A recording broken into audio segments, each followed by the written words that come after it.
When we can detach from other people and harness love of self, we can measure self-love as love thyself all, which is our empowerment. We want to take ownership on our life and reclaim our power.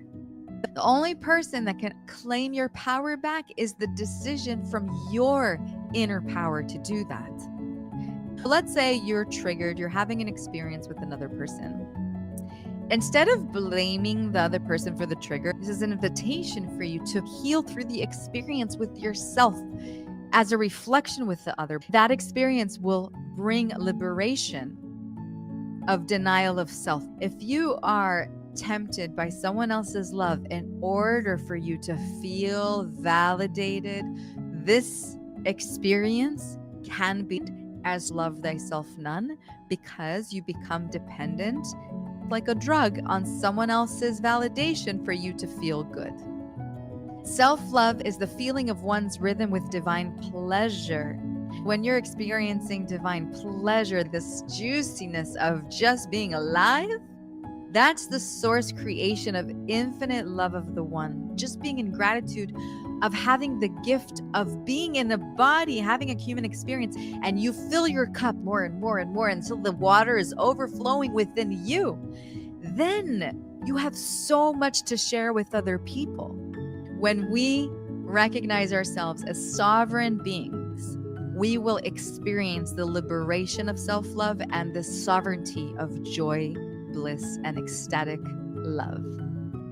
To balance self-love, one must rise between the heart of love of another person and see that other person as potential to your own freedom. When you connect with another person, they can mirror parts of you that is still unbalanced.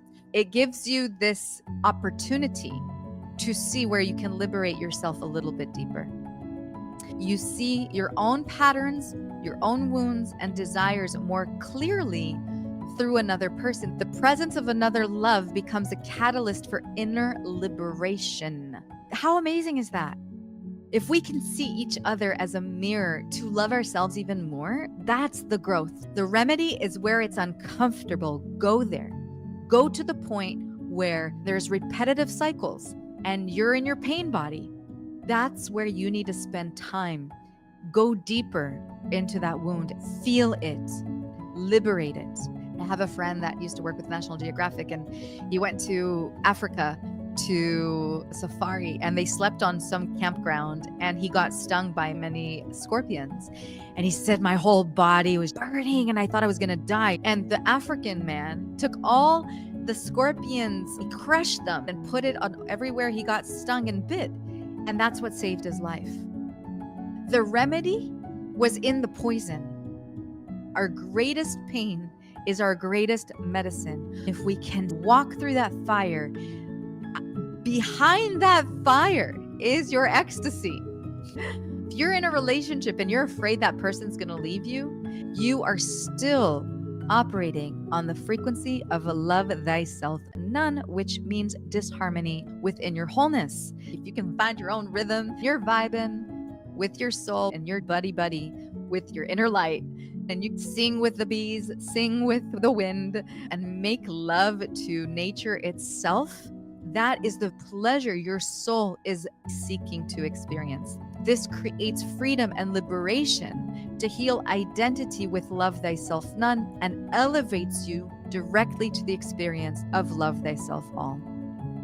I watched all the fairy tales as homework to learn about what's been sold to us about love. In every fairy tale, there's a dark spell that needs to be broken. The princess needs to be saved by a prince. He needs to break the spell, and then they unite and happily ever after.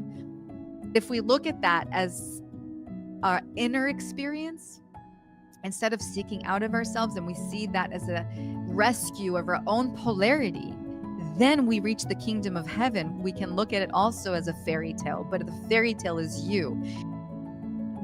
Releasing abandonment with the heart of another, we're going to harmonize abandonment with another person, liberating our experience with feeling abandoned by another.